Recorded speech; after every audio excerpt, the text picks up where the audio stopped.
Para complementar esta etapa de la consultoría que tiene que ver con el diagnóstico, vamos a abordar un tema bien interesante que son las herramientas para realizar una consultoría.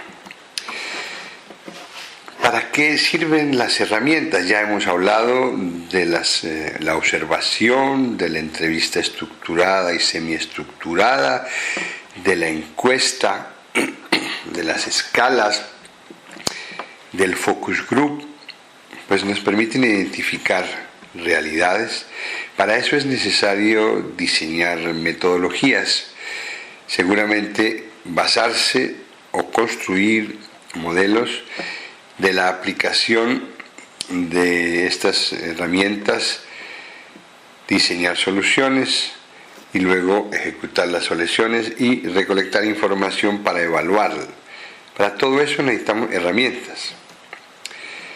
Las herramientas pues nos permiten establecer puntos de referencia. ¿Cómo estamos hoy? ¿Hemos mejorado el rendimiento? ¿Nos comparamos con empresas de clase mundial hoy? ¿Con empresas de clase mundial hacia el futuro? ¿De qué manera vamos avanzando? ¿Qué acciones han tenido éxito como parte del proceso de consultoría? Por eso es importante establecer puntos de referencia, entrevistas con los empleados, reuniones de información interna, preparar cuestionarios, instrumentos que debemos utilizar, encuestas, focus group, realización de entrevistas externas, es factible también, hacer análisis y cotejo de datos, realizar un informe, establecer las metas de la organización y con base en eso ya con el diagnóstico preparamos planes de acción y necesitamos comunicar los resultados y necesitamos aplicar medidas concretas y debemos establecer programas de supervisión y un nuevo cálculo de referencia de cómo estamos, si el cambio ha permitido pasar de una situación actual a una situación ideal o futura. Necesitamos establecer y determinar el alcance del estudio en los puntos de referencia. Un primer paso el de análisis, otro el de cambio y finalmente uno de medición de la ejecución del proceso de cambio. Y necesitamos ver qué impulsa el rendimiento y establecer también cómo se podrían establecer puntos de referencia externas con la competencia. Por eso, la cultura creo que es un punto importante a tener en cuenta, que es ese pegante que une a las personas que trabajan en la organización. Se ha hablado mucho de cultura, yo creo que la cultura es fundamental, pero no hay un manual para construir cultura. Entonces, cómo tratar a las personas es necesario tener en cuenta para la aplicación de los instrumentos, cómo vestirse para ir a hacer la consultoría. Creo que la puntualidad del consultor es fundamental, él debe llegar antes, siempre antes y verificar que las condiciones en las que se va a desarrollar el trabajo sean las requeridas para hacerlo. ¿Cuándo y cómo iniciar los procesos de diagnóstico, la aplicación de instrumentos, las actividades de implementación de los cambios? La comunicación escrita y oral debe ser permanente. Las relaciones entre las personas deben ser cuidadosas, respetuosas, deben ser oficiales y por escrito. El empleo de intermediarios idealmente no debe hacerse, ojalá pueda uno comunicarse directamente. Necesitamos reservarnos un poco las emociones, tener inteligencia emocional, utilizar un lenguaje sencillo, claro, concreto y debemos desvirtuar unos tabúes porque la gente cree que el consultor es el sabio, se las sabe todas y que ya solo contratándolo soluciona los problemas, ¿no? Como hemos visto, la consultoría requiere de unas etapas, una etapa inicial de un contacto con el cliente, de un diagnóstico inicial, de una propuesta, de un diagnóstico como parte del proceso de consultoría aprobado y contratado por el cliente.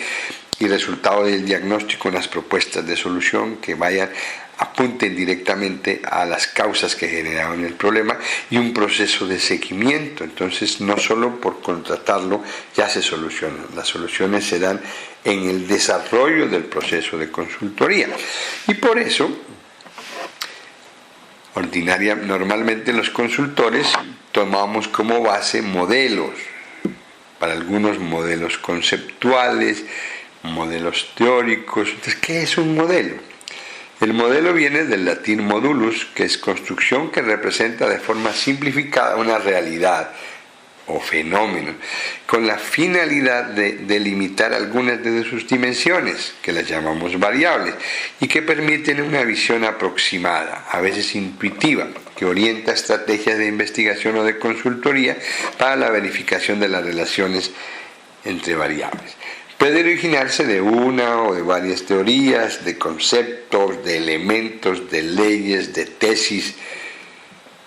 Y por ejemplo, aquí tenemos un modelo de gestión del conocimiento que se llama Knowledge Management Garzón y que fue elaborado con base en autores representativos sobre este tema y que busca mostrar de manera genérica la forma de poner en marcha en una organización la gestión del conocimiento, en la que lo más importante es eliminar los indispensables.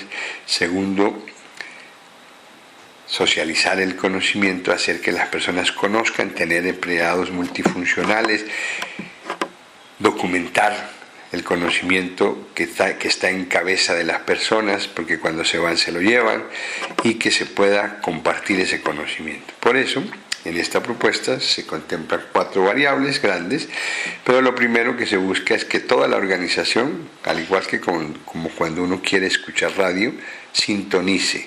Si voy a escuchar música clásica, sintonizo una emisora que solamente ponga música clásica.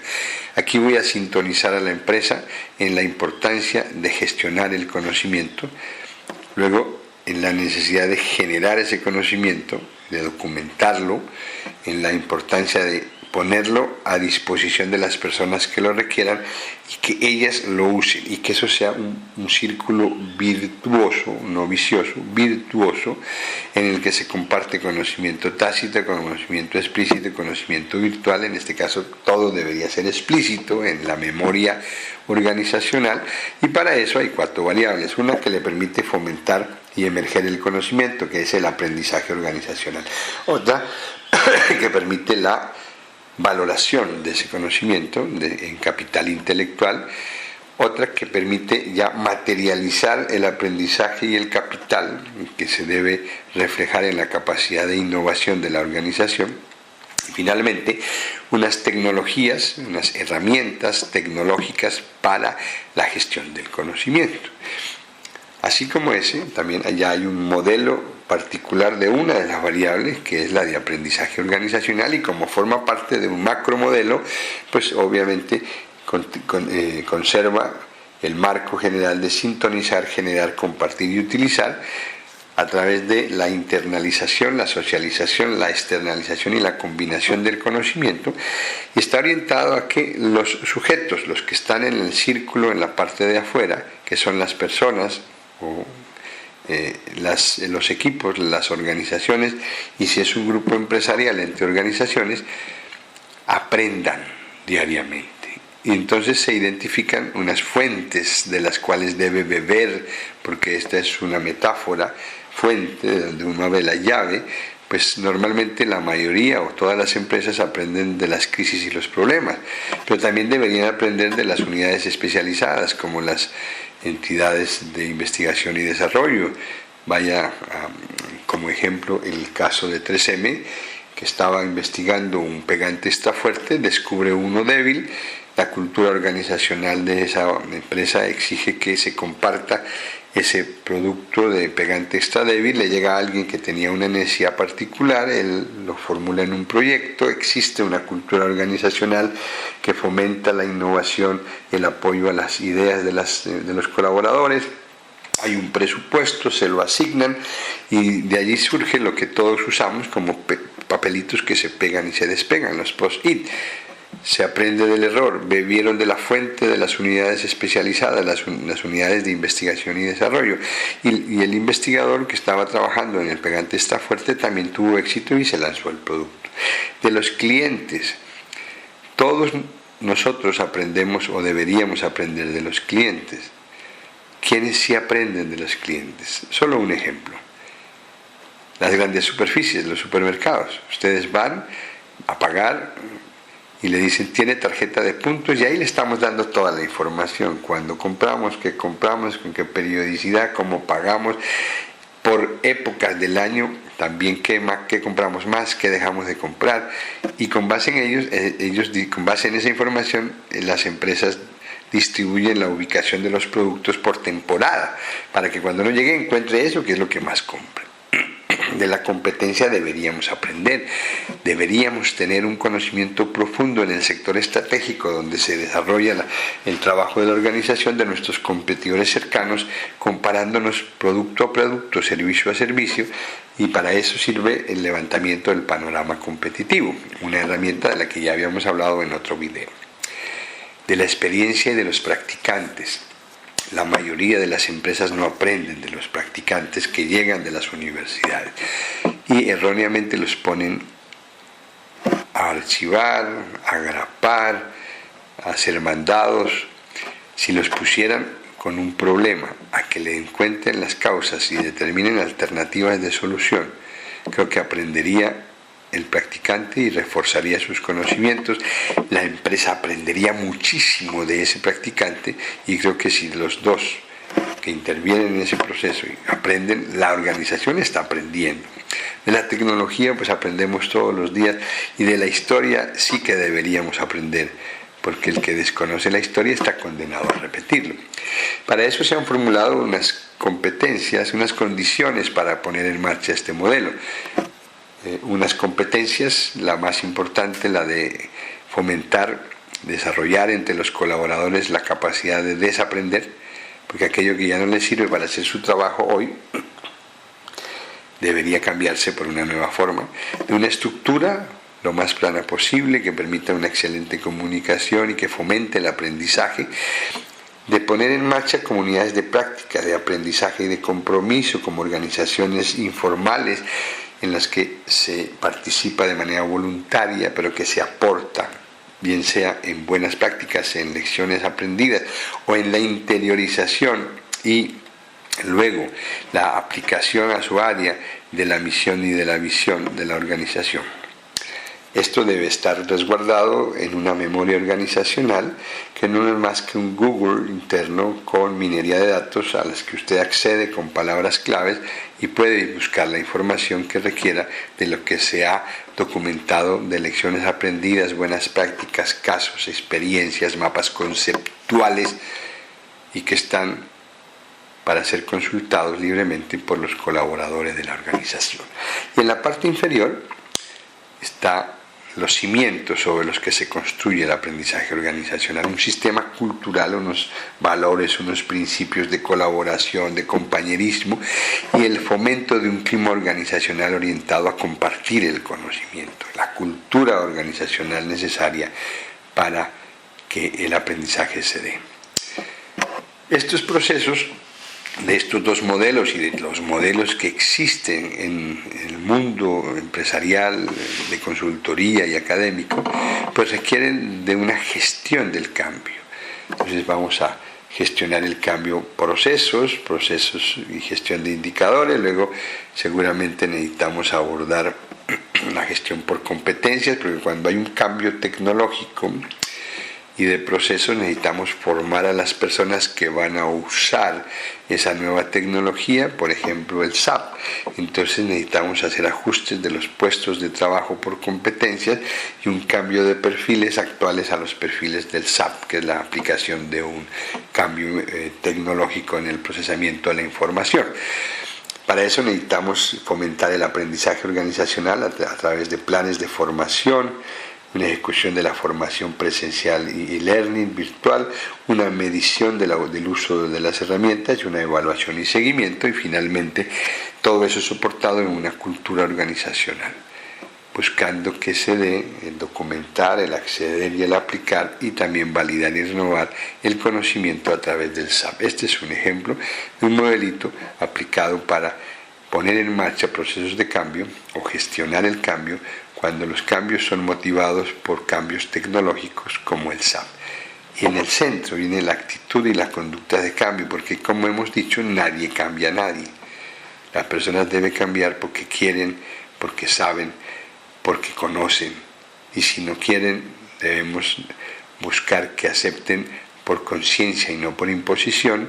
Si no saben, debemos formarlos. Si no han desarrollado las competencias, debemos desarrollar las competencias para que pruebe y acepte el cambio. También hay modelos como de modelo de coaching, que tiene toda una cantidad de variables en las que combinamos la experiencia, la reflexión, la práctica y nuevas ideas que parten de una situación actual para llegar a una situación futura, y que tiene una etapa de transición, y que el coach va a buscar lograr el compromiso y la participación de las personas en la organización, siempre trabajando con habilidades del saber hacer, conocimientos del saber conocer, actitudes y valores del saber ser, y con una estructura de soporte para la organización. Otro modelo es el que ya explicamos, de direccionamiento estratégico, y este modelo de capacidades dinámicas, donde encontramos un proceso de creación de valor en la organización y unos conocimientos y unas variables que permiten dar respuesta con una proposición de valor a un entorno dinámico, logrando que el impacto estratégico sea basado con un enfoque de innovación y de construcción de capacidades, incentivando la capacidad de absorción, la de innovación, la de aprendizaje y la de adaptación. Y para cada una de esas 4 variables tenemos las subvariables, donde encontramos la capacidad dinámica de absorción, que la dividimos en 2, una de absorción potencial, otra de absorción realizada, y las empresas que deben hacer: ubicar el conocimiento de punta y de frontera, el más importante del mundo. Por eso aquí cabe una expresión que es glocal, conocimiento global para una acción local. Entonces reconocemos dónde está el conocimiento, lo adquirimos, lo aprendemos, lo asimilamos y luego lo usamos para transformar nuestro trabajo en la organización, y luego lo explotamos a través de la producción de bienes y servicios nuevos, innovadores, no copiando, y finalmente tendremos resultados empresariales. De la misma manera está la capacidad de aprendizaje. Tenemos un conocimiento en la organización y necesitamos desarrollar una capacidad de adquisición de conocimiento, bebiendo de las fuentes del aprendizaje, luego una capacidad de generación de conocimientos y finalmente una capacidad de combinación de ese conocimiento para lograr resultados organizacionales. La capacidad dinámica de innovación también es una subvariable de este modelo que estábamos explicando, esto para ver que no es por obra y gracia de algo, sino por el conocimiento que tiene el consultor por el que se contrata para poner en marcha un modelo, o el consultor, cuando ya ha aplicado las herramientas y tiene un diagnóstico, decide qué modelo puede ser o qué combinación de modelos puede darle solución al problema al que se ve enfrentado en la organización. Lo mismo pasaría en este caso con el modelo de capacidad dinámica de adaptación, o con un modelo de gestión de la felicidad que ya tiene todos los elementos para poder implementar. Sí, solo sí, este es parte del vademecum, del conocimiento que tiene el consultor, y él decide que es la respuesta a afrontar y a solucionar las causas que generan los problemas en las organizaciones.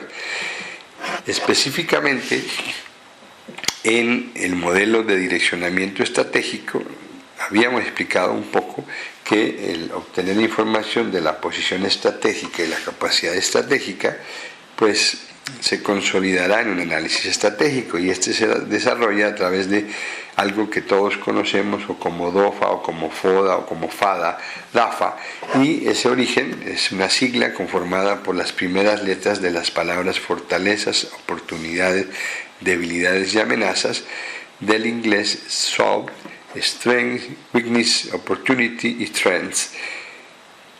Esa es la DOFA. Tiene origen en los años 40 y se grafica de esta manera. Debilidades Son los factores que provocan una posición desfavorable frente a la competencia y son internas. Fortalezas son las capacidades especiales con que cuenta la organización para afrontar y tiene una posición privilegiada con relación a la competencia. Las oportunidades son los factores que son positivos, que son favorables, que se pueden explotar como oportunidades de negocio, y las amenazas son las situaciones que provienen del entorno y de la competencia y que atentan incluso con la permanencia de la organización. Necesitamos, si vamos a trabajar con un direccionamiento estratégico, establecer con claridad a través de instrumentos. Tal vez algunos utilizan lluvias de ideas. Mi recomendación es diseñar instrumentos para cada aspecto que vayan a determinar, bien sea en la parte interna como en la parte externa, bien sea para la capacidad estratégica interna o para la posición estratégica, que es la externa, utilizar instrumentos que permitan obtener información confiable, que no sea la opinión de la opinión, y una vez se obtiene esa información se pueda tabular a través de, por un lado, una matriz de posición estratégica donde tenemos en cuenta las amenazas y las oportunidades y las ponderamos. La ponderación oscila entre 0 y sin importancia y 1 muy importante. Cada factor los clasificamos también como una amenaza importante 1, como una amenaza menor 2, como una oportunidad menor 3 o como una oportunidad importante 4. Multiplicamos la ponderación de cada factor con su clasificación para establecer el resultado ponderado y luego sumamos. Aquí está el procedimiento: ponderamos entre 0, 0 y 1, clasificamos cada factor entre 1, 2, 3 o 4, el máximo resultado será 4 y el mínimo 1. Y aquí en la primera columna hacemos la lista de los elementos que están ubicados como elementos del factor externo clave. La ponderamos entre 0, 0 y la sumatoria nos debe dar 1 y las clasificamos si 1 es amenaza importante, 2 amenaza menor, 3 oportunidad menor y 4 oportunidad mayor. Y luego de esa clasificación multiplicamos la columna 2, la ponderación 1 dice, y la columna 3, clasificación 2, y nos debe dar el resultado ponderado, y en esa columna, la última, la cuarta, sumamos esos datos que deberían dar máximo 4 puntos y mínimo 1 punto.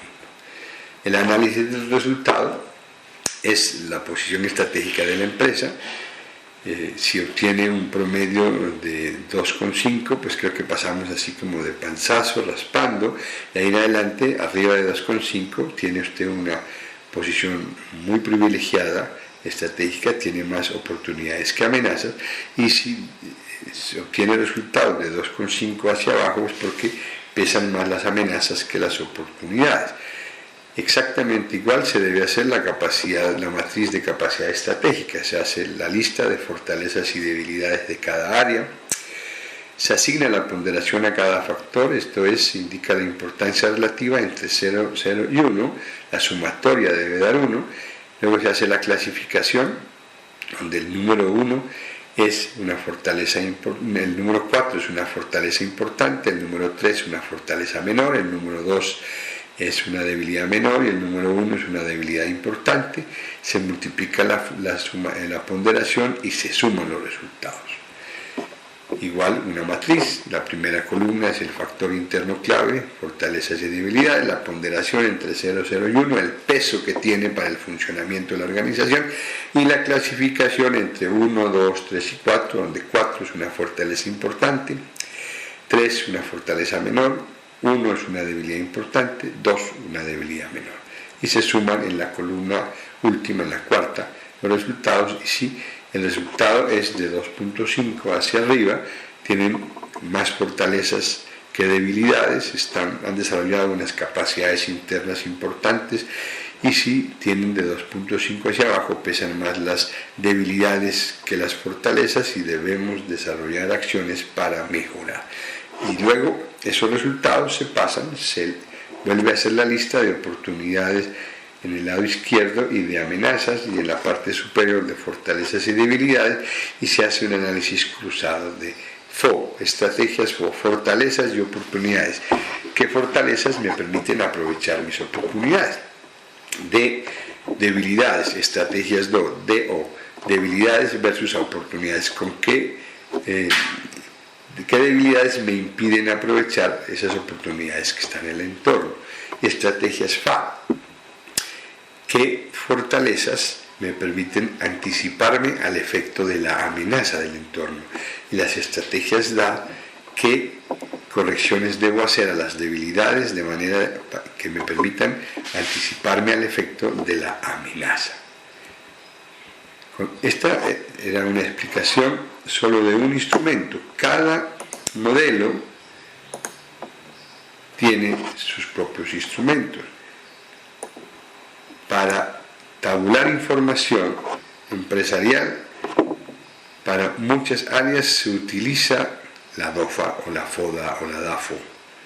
Creo que los resultados son interesantes si solo si llegar a las matrices de ponderación y después a la DOFA se haga depurando la información. Por ejemplo, se aplica el instrumento para determinar las fortalezas o las debilidades, las amenazas o las oportunidades de manera individual.